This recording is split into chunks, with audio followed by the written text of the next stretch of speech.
3, I think. Yeah.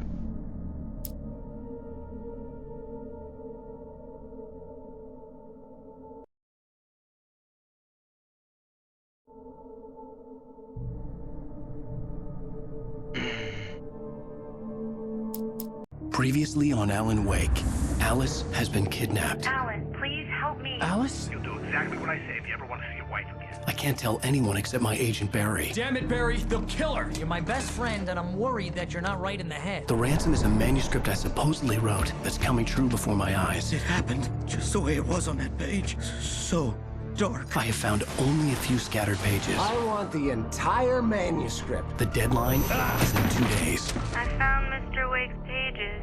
Good girl.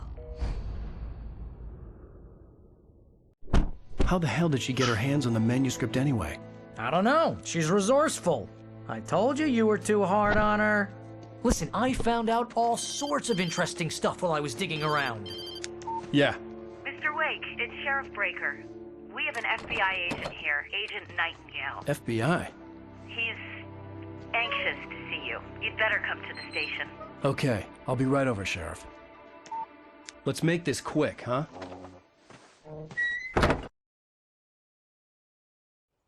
Help you folks? Name's Randolph. I'm the manager. We're looking for Rose. Works as a waitress down at the diner. Rose, sure. Nice girl. Who wants to know? I'm Alan Wake. The writer, huh? I heard on the radio you were visiting. Well, I'll show you her trailer. That Rose, she's a nice girl. Always pays her rent on time. As I was saying, Al, I found all sorts of weird stuff from the local newspaper's archives. This place is crazy. Disappearances, mysterious deaths, urban legends come true, and get this, most of this stuff takes place around Cauldron Lake. Well, you ain't wrong, mister. The Indians thought the lake was a doorway to the underworld. I'm the God-fearing type myself. I don't hold with that sort of thing. Yeah, okay. Anyway, there was an island there owned by a guy called Thomas Zane. Now, some of the articles I found about him make him out to be a famous writer, but I ran a bunch of searches, couldn't find a single thing he wrote. Zane was heavily into diving, so much so that the place came to be called Diver's Isle. But the volcano under the lake erupted in 1970, and Zane went down with the island. Yeah, how about that? It was there in the morning, as if it had fallen from the sky. But it would take a tornado to lift something like that. We're damn lucky it didn't crush any of the trailers.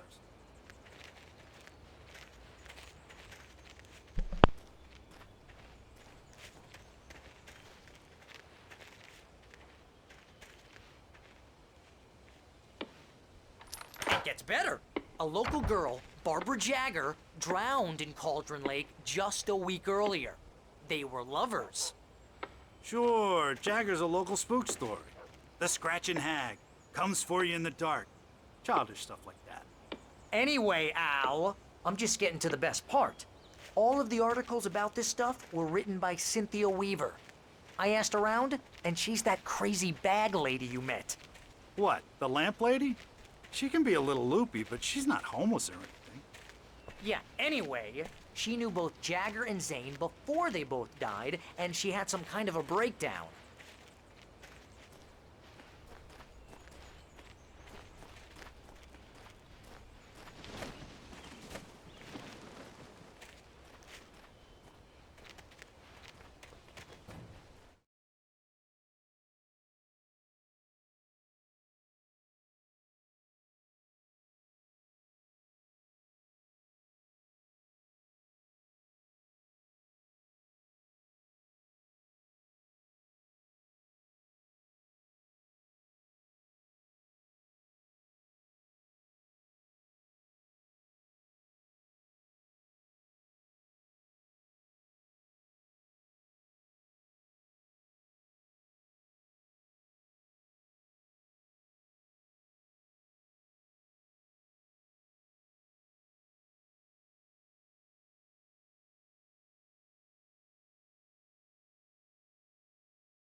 Well, mister, this here's Rose's trailer. You mind me asking what you want with her? We're just here to talk to her, pal.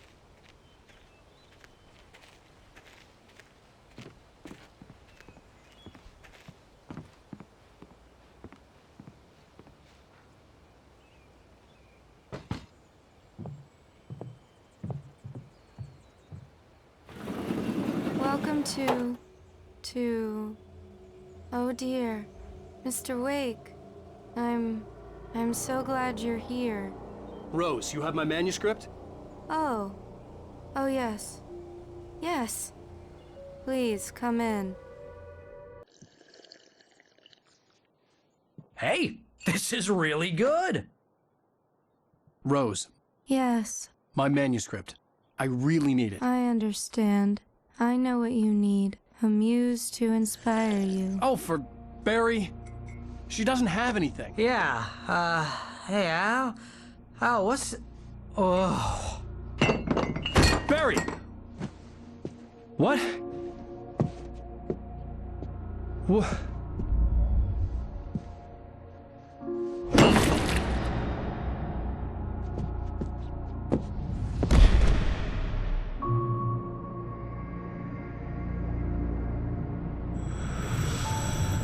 It's coming for you, hiding in my barber's skin.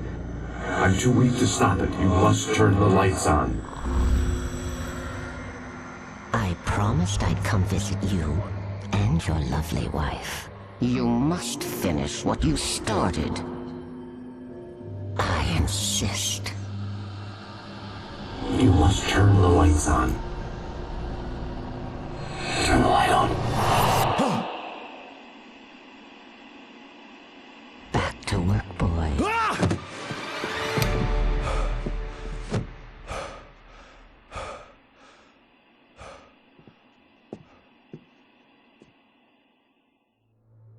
I felt nauseous, hungover. Only anger kept me going. I can't tell reality from dream anymore, but it seems I have an imaginary editor to help me. She's an old woman in a funeral dress. I call her Barbara Jagger. She's very strict. I'm writing faster and faster. My manuscript is being Rose heavily took a day revised. from me. The I edits had are less getting than very 12 hours aggressive left to in meet the each stage of this. kidnapper. All I could do was get Barry into the car, work something out once I got on the road. Welcome to the Oh Dear Diner. Save Alice this What way. can I get you today? Coffee? I couldn't work up much hate for Rose. Something had used her to get to me and left its mark. First refill is free. Milk and sugar on the counter there. It's turning into Would a you horror like to story. hear today's specials? Thank you. My gun and flashlight were gone.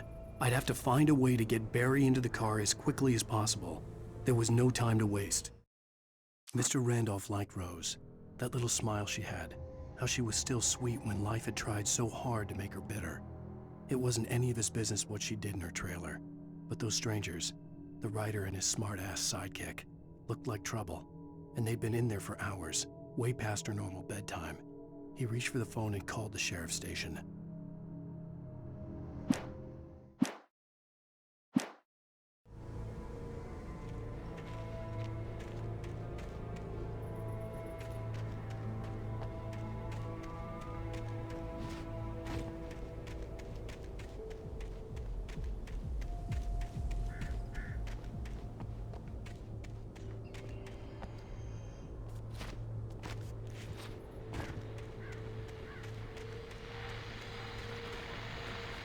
I just stepped outside to catch a breath of fresh air, and let me tell you, the weather's getting heavy.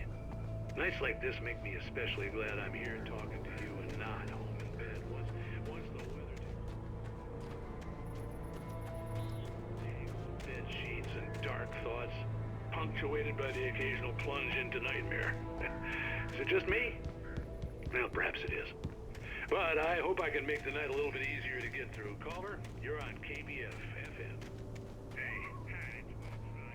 What's on your mind, Walt? Well, I ain't the way you are, bud. Well, I can't fight neither, you know? I just been staring out the window here.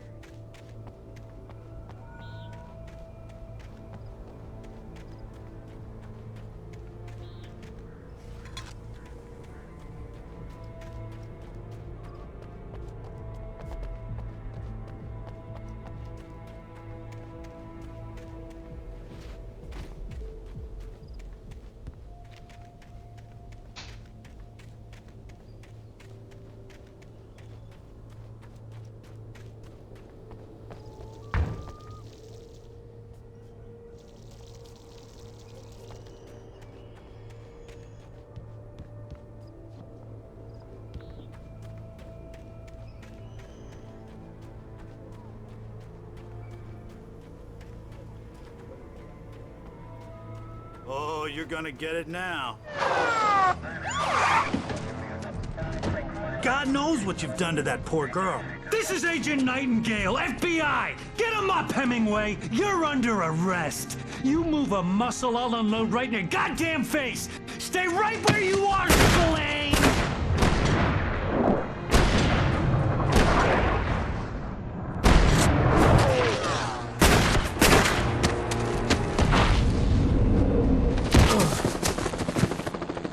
What are? I'm standing right here, you goddamn maniac!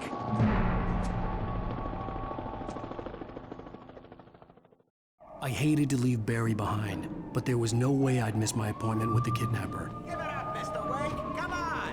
Make it easy on us. Get after him. Don't let him get away. Move it, move it, move it. Let him get away.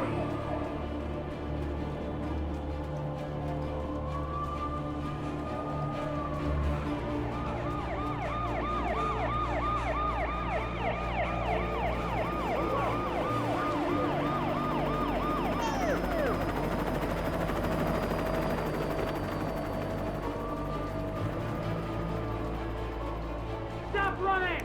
We have the suspect in sight! Okay, men. Keep your eyes peeled. He's gonna try to make it through here. Oh, damn.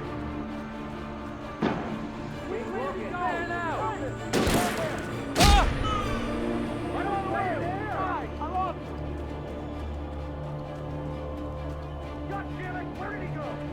Wait, keep an eye out.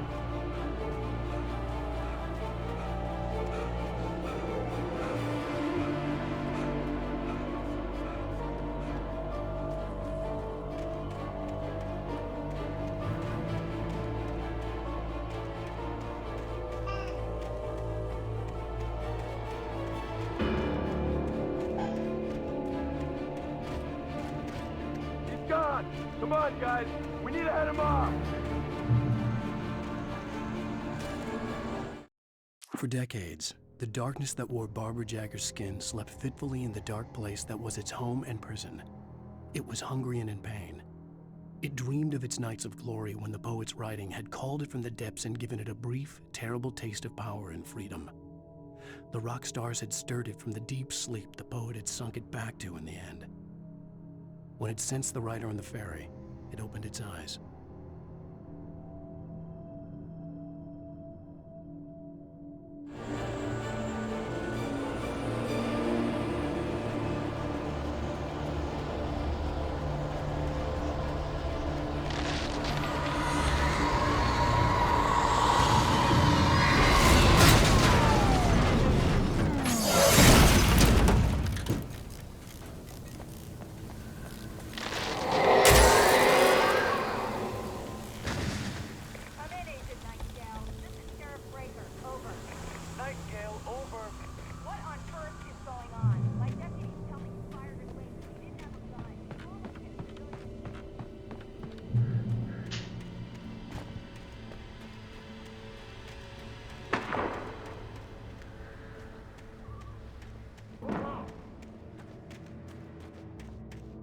Search the area.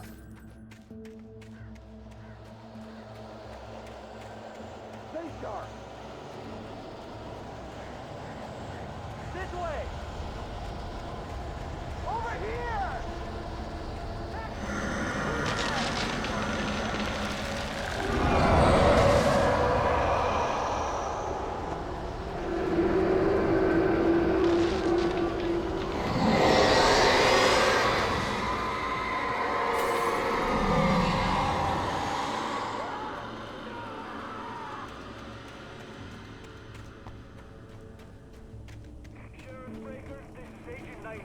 This horror was everywhere I went, circling me. The cops didn't stand a chance. They were after a writer, not a monster.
Mulligan, over!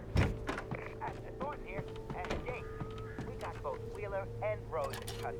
They didn't put up a fight or anything. I could see the lights at the radio station in the distance.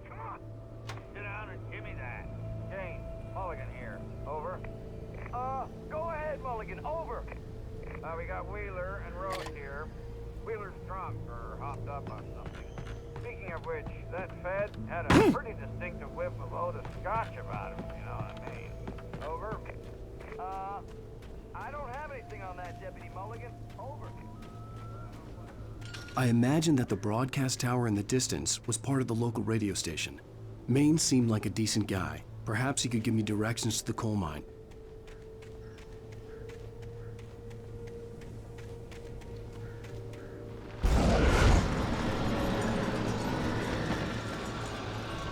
Unnatural shadows clung to the gate. The darkness that was after me was trying to stop me. I wouldn't get through without a light.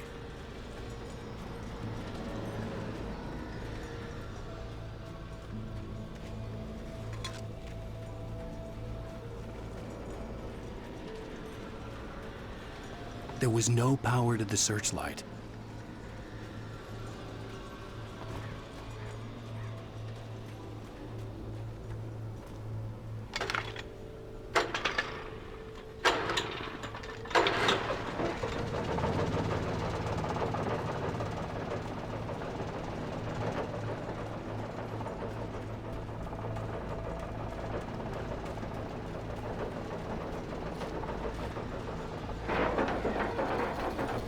The old generator conked out. I'd have to see if I could fix it and try again.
It took me a moment to recognize the flashbang grenades. They were an ideal weapon for my situation. Team 1, come in. Over. Team 1, this is Sheriff Breaker. Report. Over. Team 2, come in. I need a report. Over.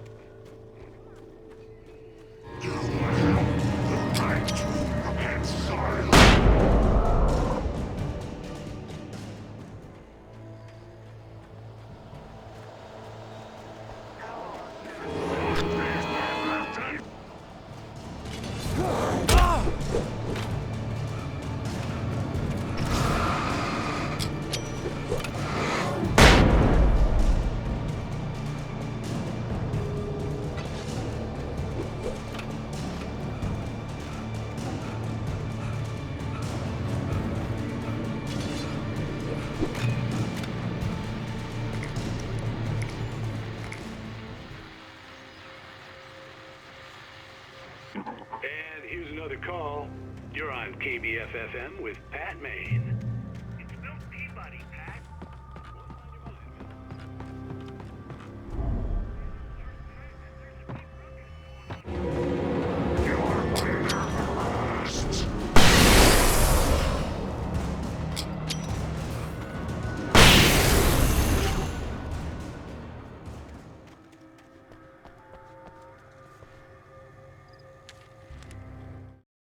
Touched by the dark presence, Rose was lost in a dreamland where everything was drawn in black and gray crayons. The old lady had promised her that all her wishes would come true. She would be Alan Wake's muse. She was smiling so hard it hurt her face. She crushed a bottle full of sleeping pills into the coffee. Deep down inside, she was screaming in terror.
I hoped Maine could lend me a car to get to the coal mine. It's Lorna Miles. Oh, why, hello, Lorna. What do you have?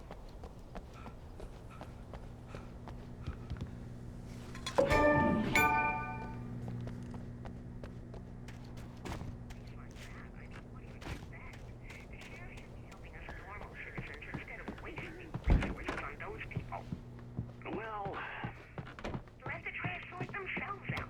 I'm sorry, but my granddaddy settled in Bright Falls in 1911. Well, thank you very much for that compassionate viewpoint, Lorna.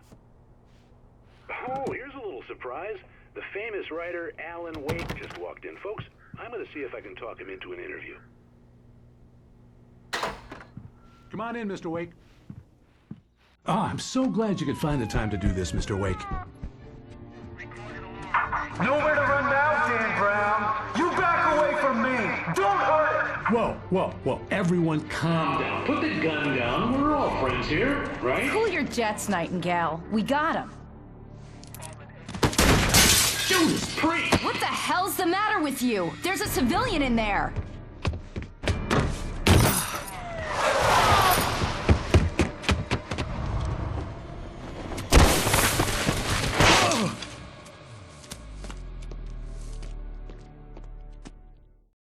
I'll get you yet, even if it kills me. You hear me? You hear me, H.P. Lovecraft? I had fallen off so many cliffs it was ridiculous. That's what you get for naming a book The Sudden Stop. It was probably good I hadn't had the chance to tell Maine where I was going. I'd have to lose the cops and find my own way to the mine. Nightingale stared through the broken studio window into the dark woods. He turned around, started to walk out, but Maine grabbed his arm. "Young man, you almost shot me. You don't shoot off rounds at people like that. What's the matter with you?" Nightingale shook his arm free, marched out. His cheeks burned with rage and humiliation.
Danny had stepped out, but what stumbled back in was something else. Something alien.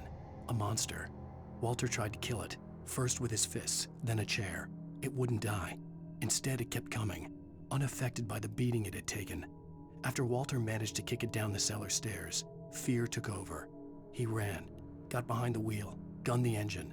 The booze wouldn't make him forget, but he knew he had to try.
There was no sensible reason for the power company work lights to be here.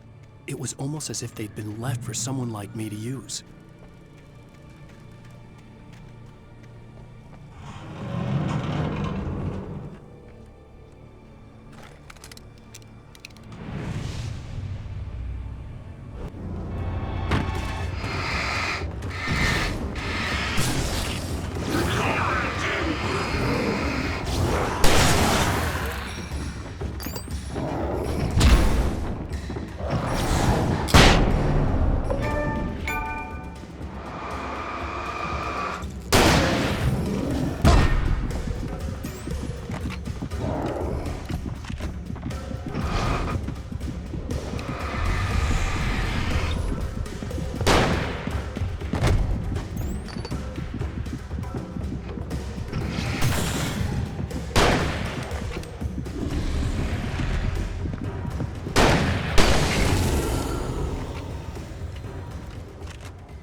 Sarah trusted her gut, and her gut said Agent Nightingale was an asshole.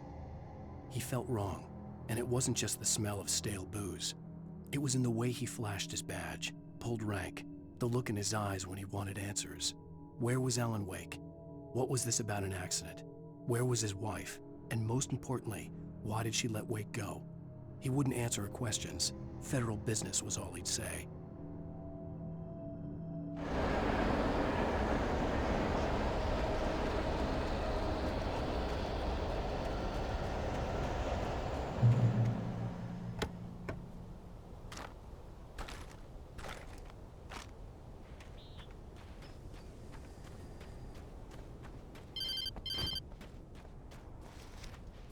Hello? The most stubborn man I've ever met. Alice? Alice? Alan, I'm so afraid. Keeps me in the dark. Please help me. I look at you, Alan, and it's not you. Something else. Looking out from behind your eyes. Alice, I'm here. I'm so alone here. It's all gonna go to hell. You need to be careful. Cooperate. The connection had been terrible, but that wasn't the only thing that hadn't been right with the call. She sounded wrong somehow, but she had called me. The pipe wrenched itself loose from the bridge's steel framework. Wrapped in darkness, it floated in midair, twitching. For a moment, I didn't understand what I was looking at. The heavy object lurched at me with impossible force. I threw myself out of the way, but just barely. When I turned my flashlight on it, it shook in a dark rage before it flew at me again.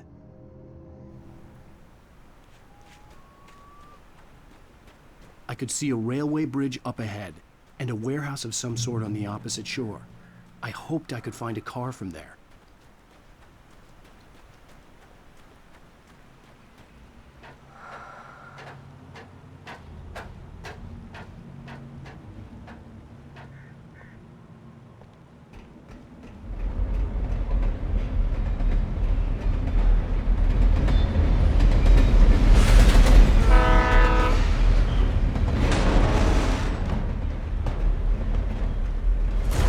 That was pursuing me was growing stronger, and it was taking over everything in its path.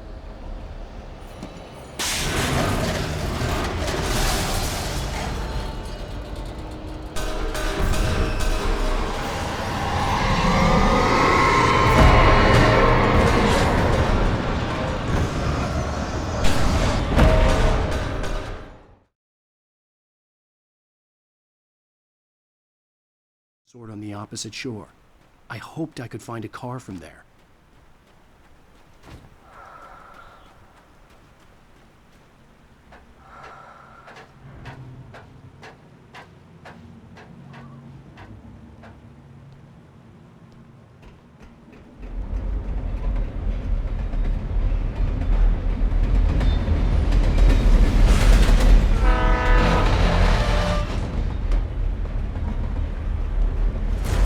That was pursuing me was growing stronger, and it was taking over everything in its path.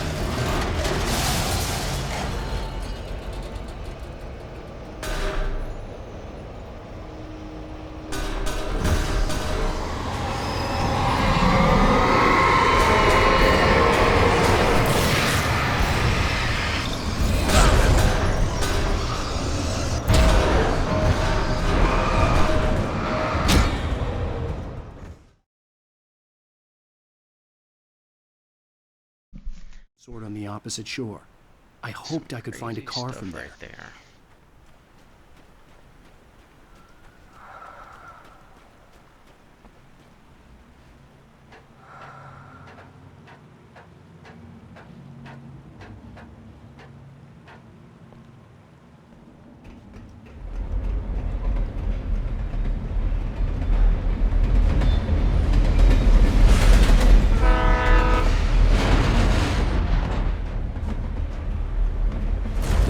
That was pursuing me was growing stronger, and it was taking over everything in its path.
I slammed the door shut right in his smug face. He pleaded for me to open the door. True to form, the asshole actually thought I would obey. I had no sympathy left, no guilt either, not for him. I took a moment to savor the scream. I bet I had a smile on my face. It was all that I had time for. The dark presence was inside the lodge with me. All right.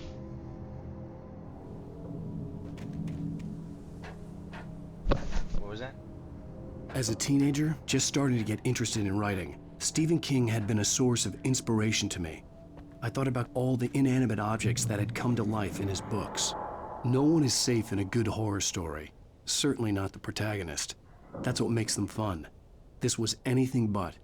The darkness could possess anything, and it was getting closer.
We take the facts of our existence for granted, unaware that they are merely a thin veneer of desperate self-delusion, covering a vast cosmos of madness and horror.